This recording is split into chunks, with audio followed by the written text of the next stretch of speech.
বেজে গেছে এখন প্রায় 4:12 মতো, আর এখন চলছে হচ্ছে মহালয়া। তো সকাল সকাল উঠে আজকে মহালয়া শুনতে শুনতে বসে গেছি।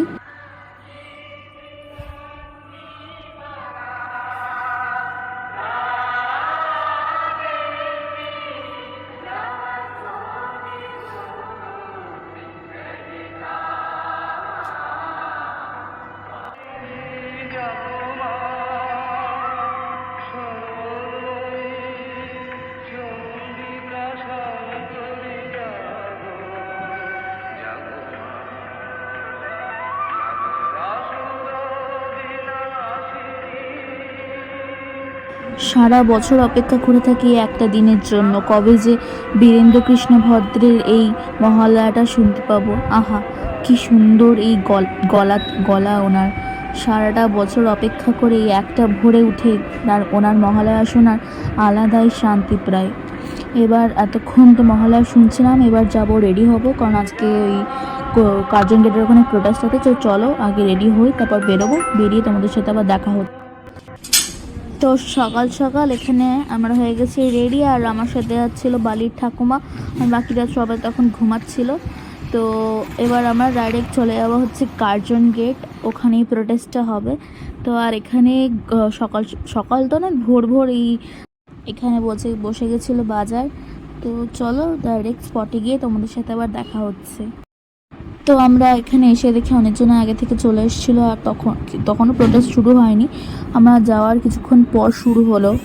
আজকে যে দেবীপক্ষ পড়েছে, সেই পক্ষে এই দেবীরা সুরক্ষিত নয়, সেই জন্যেই সে আন্দোলনটা করতে যাওয়া আর কি। আর সবাই তো জানি যে আমাদের মানে রাজ্যে যে ঘটনাটা ঘটেছে, সেটার পর যে আমরা দেবীকে পুজো করে সেই রাজ্যে দেবীরাই সুরক্ষিত নয়। তো সেই জন্যই প্রোটেস্টটা চলছিল। তো চলো দেখি প্রোটেস্টটা শুরু হচ্ছে।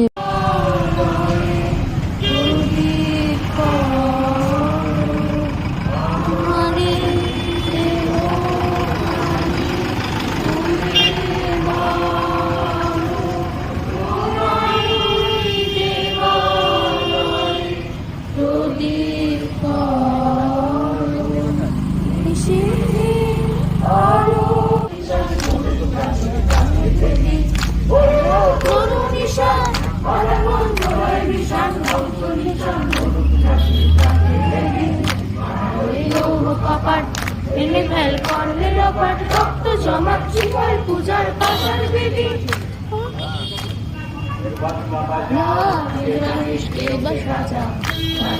বাজনা বাজা দেশে রাজা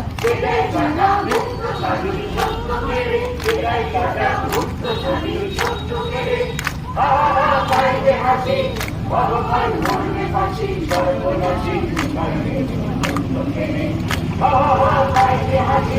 ভগবান মরবে ফাঁসি সর্বনাশী কপাট মেলে ফেল করে লোপাট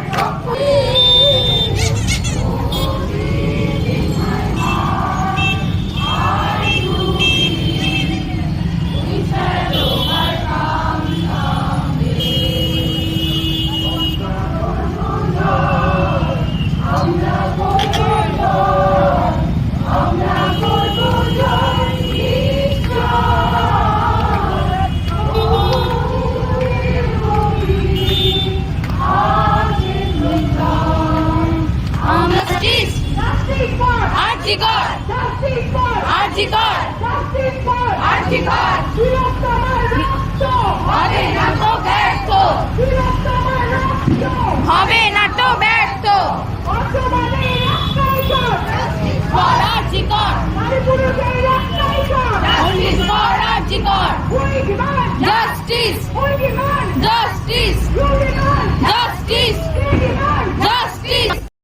তো এখানে হয়ে গেছিলো প্রোটেস্টটা শেষ। তো আমরা টোটো করে চলে এসেছিলাম, তো বাড়ি যাচ্ছিলাম। তো বাড়ির ঠাকুমা বললো যে আজকে যেহেতু মহালয়া, সর্বমঙ্গলা মন্দিরে একবার দর্শন করে আসি। তো আমরা চলে এসেছি এখানে সর্বমঙ্গলা মন্দির, আর এখানে সকাল সকাল মন্দির খুলে গেছে, 6টার সময় প্রায় খুলে গেছে মন্দির। আর এখানে বেশি কেউ তখন আসি, আর অনেকজন দেখছিলাম এখানে তর্পণ করতে এসেছিলো। তো চলে এসেছিলাম এখানে মন্দির, আর এখানে সেরকম তো ভিড় ছিল না, তো সামনে দিকেই মায়ের দর্শন হয়। তো তোমরা দেখে নাও। সামনে হঠাৎ করে ঠাকুর মশাই চলে এসেছিলো, তো তোমরা দেখে নাও, মায়ের দর্শন করে নাও, সর্বমঙ্গলা মা। তো এখানে মায়ের দর্শন করে আর শিব মন্দিরও ছিল, তো বাড়িতে এসে দেখি এখানে চলছে টিভির মহলাগুলো, যেগুলো আমার একদমই পছন্দ হয় না। ঠাকুরদেরকে একদম মানে কি বলবো, যা তাভাবে দেখায়। আর এখানে চলছিল সকালে চা পার্টি, আর তারপর চা ঠাকিয়ে চলে যায় হচ্ছে বড় মার এখানটা ওপরে যেখানে শ্রাদ্ধ হবে সেটাকে সাজাতে। তো বড় মাকে এখানে বসিয়ে দিয়েছি, সাজিয়ে দিয়েছি। দেখতে দেখতে কী করছে, একটা বছর পেরিয়ে গেল, বোঝাই গেল না। তো এখানে অলমোস্ট রেডি হয়ে গেছিলো, সকাল থেকে জাস্ট বয়ে একটা করে জিনিস ওপরে নিয়ে আসা হয়েছিল। তো এখানে 31 বছর সব রেডি হয়ে গেছে। আর ততক্ষণে প্রায় বেজে গেছিলো 10:30। আর ওইদিকে বসে সবাইকে বিকেলে যেহেতু হরিনাম হবে, কিন্তু রাধাকৃষ্ণের মূর্তিটাকেও ওই হরি মন্দিরের নিচে ওই জায়গাটাকে বসিয়ে রেখেছিলাম। আর ততক্ষণে হয়ে গেছিলো ব্রেকফাস্ট টাইম, নিচে সবাই বসে গেছিলো ব্রেকফাস্ট করতে, এক্সেপ্ট বালির দাদু, কারণ বালির দাদু তো কাজে বসবে। আর বিল্লা এখানে বসে গেছে খেতে, দেখতেই পাচ্ছ এখানে সবাই দীপা পিসি পারুল পিসি খেতে বসে গেছে। আর রান্নার এখানে আছে হচ্ছে মা ভাজছিল লুচি, আমাদের যে রান্না পিসি সে বেলছিল, আর ঠাকুমা এখানে পরিবেশন করছিল, ঠাকুমা আর মামনি পরিবেশন করছিল। আর আমি এখানে বসে গেছিলাম ব্রেকফাস্ট করতে, তারপর চলে গেছিলাম ডাইরেক্ট চান করতে। হ্যালো গাইস, তো এটা হচ্ছে আমার আজকের দিনের ফার্স্ট লুক। তো আমার রেডি হতে একটু বেশি লেট হয়ে গেছে। তো এতক্ষণে শুনলাম নাকি যে ঠাকুরমশাই চলে এসছে আর ঠাকুমা কাজে বসে গেছে, কারণ যেহেতু 12টা থেকে বালির দাদু আজকে কাজে বসবে, মেন কাজটা যেটা বালির দাদু করবে। তো ঠাকুমা বসে গেছে। তো এটা আজকে আমার লুক, দেখতেই পাচ্ছ। তো চলো আগে পুজোর ওখানে যাই, তারপর তোর সাথে একবার দেখা হবে। তো এসে দেখি ঠাকুমা কাজে বসে গেছে, আর ঠাকুরমশাই সব ইনস্ট্রাকশন দিচ্ছিল, আর বাকি যা জোগাড় যন্ত্র ঠাকুমা এখানে সব সাজিয়ে দিয়েছিল। আর অনেকজনে চলে এসেছিলো এখানে। তো এখানে প্রায় কাজ শুরু হবে এবার, অনেক কিছুটা 2-3 মিনিটের মতো কাজ এগিয়ে গেছে আমি যতক্ষণ এসেছি। আর এখানে সবাই গল্প করছিল, অনেকদিন পর দেখা হচ্ছে, কাজের সময়ই সবার দেখা হয়, সবাই মিট করতে পারে। তো ঠাকুমার এখানে পুজো হয়ে গেছে। তো এবার এখানে চলছে পিণ্ডদানের পালা। ঠাকুমা যেহেতু প্রথম পিণ্ডদানটা করবে বড় মেয়ে হিসেবে, তো ওখানে চাল ঠাল গোছানো চলছিল। তারপর ঠাকুমা বসে গেছিলো পিণ্ডদান করতে। তো এখানে চাল ঠাল সব ঠাকুমশাই ঠিক করে দিচ্ছিলো, গুছিয়ে দিচ্ছিলো। আর পিণ্ডদান শুরু হয়ে গেছে, ঠাকুমা একটা পিণ্ড দিয়ে দিয়েছে।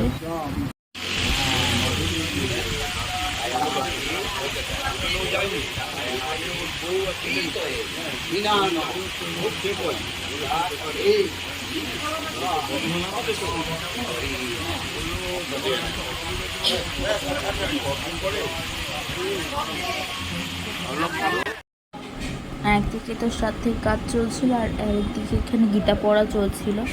বলে নাকি গীতা পড়ে শ্রাদ্ধের কাছে, তো উনি গীতা পড়ছেন, উনি বেশ কি সুন্দর সুর করে করে গীতার সেই শ্লোকগুলোকে পড়ছিলেন। তারপর এখানে বসে গেছিলো বড় মার ছোটো মেয়ে মানে মিষ্টি ঠাকুমা, আর ওদিকে বসেছিল ওই কোণের দিকে বসেছিল রাঙা ঠাকুমা। আর এখানে ঠাকুরমশাই মন্ত্র পড়ছিলেন, আর ওরা ওখানে পুজো করছিল।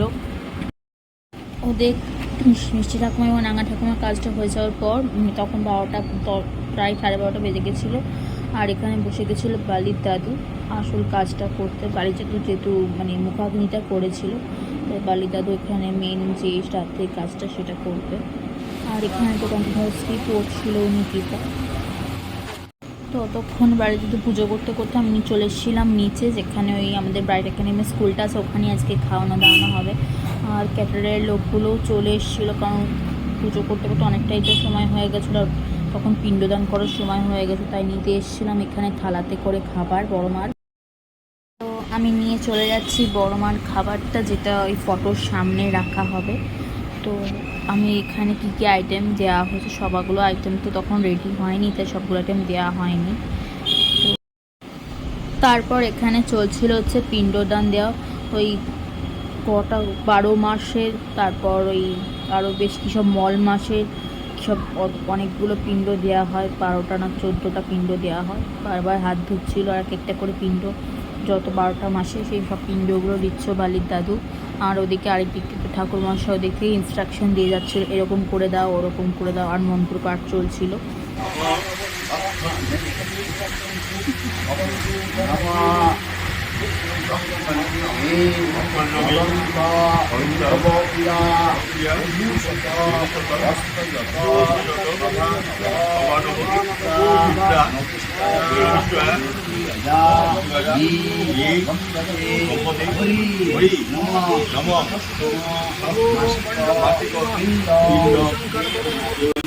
তারপর এখানে সমস্ত কাজ শেষ হয়, ঠাকুর শেষ হয়ে যায় এবং বালি দেবী এইসবগুলো আমি ফেলে দিয়ে আসি।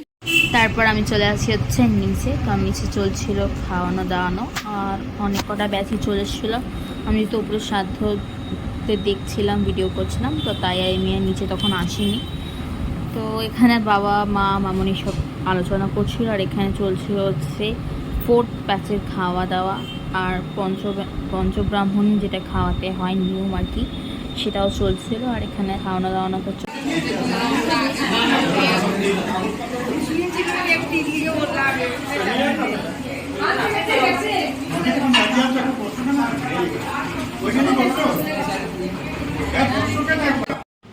তো তারপর ফাইনালি বসে গেছিলাম খেতে। আর এখানে হচ্ছিল সার্ভিং, মানে আমাদেরকে পরিবেশন করছিল প্রথমেই।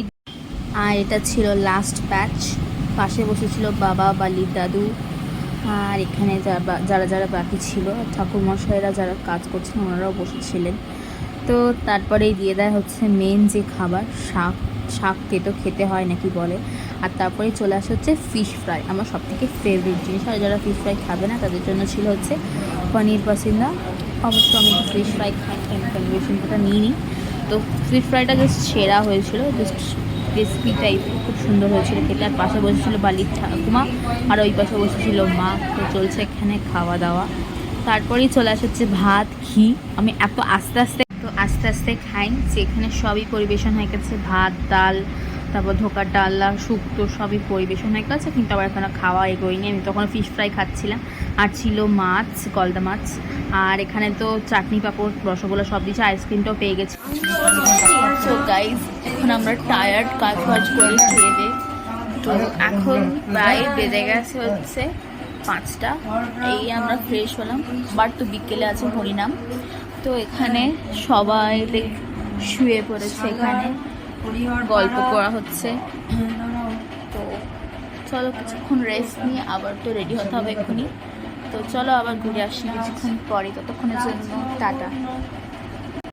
তো গাইস, এটা হচ্ছে আজকে আমার সেকেন্ড লুক তো নয়, জাস্ট ওই মেকআপ কিছু নেই, জাস্ট ওই এফেক্ট দেওয়া আছে বলে একটু ভালো লাগছে। ওই টিপ, লাইনার আর লিপস্টিক পরেছি, বাকি কোনো মেকআপ করি না। এই একটা জামা পরে নিয়েছি, আর পাচ্ছি না। সকাল 4টার সময় উঠে এই সারাদিন কাজ করার পর আর মেকআপ করার কোনো ইচ্ছা আমার নেই।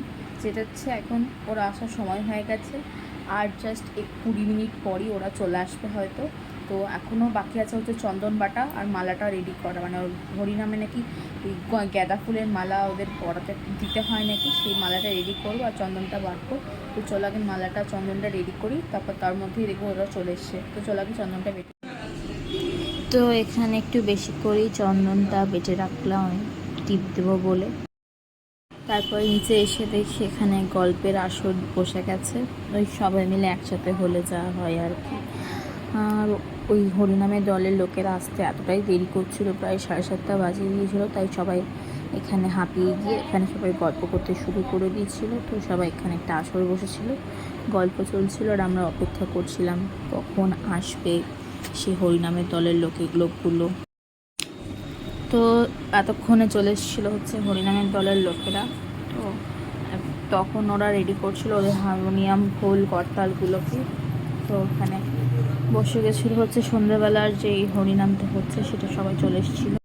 তো ওরা এখানে ইতিমধ্যেই শুরু করে দিয়েছিল হরিনাম, মালা চন্দন সব দিয়ে দেওয়া হয়েছে, আর এখানে বসে গেছে হরিনাম করতে। তো হরিনাম শুরু হয়ে গেছে, তো সবাই চলে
তো এখানে হরিনামের প্রায় শেষের দিকে আমরা যেটা ঠিক করি যে গোটা ঘরে হরিনামটাকে একবার ঘোরানো হবে। তো হরিনামটা যাচ্ছে এখন গোটা ঘরটা ঘুরতে।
তো এখানে প্রায় হরিনামটা শেষ হয়ে যায়, আর প্রায় 2.5 ঘন্টা মতো হরিনামটা হয়েছে। তো এই ভিডিওটা প্রায় অনেকটাই দেরি করে পাঠানো হয়েছে, মানে আমি পোস্ট করছি। তো যারা যারা দেখতে চেয়েছিলে তারা দেখে নাও ভিডিওটা।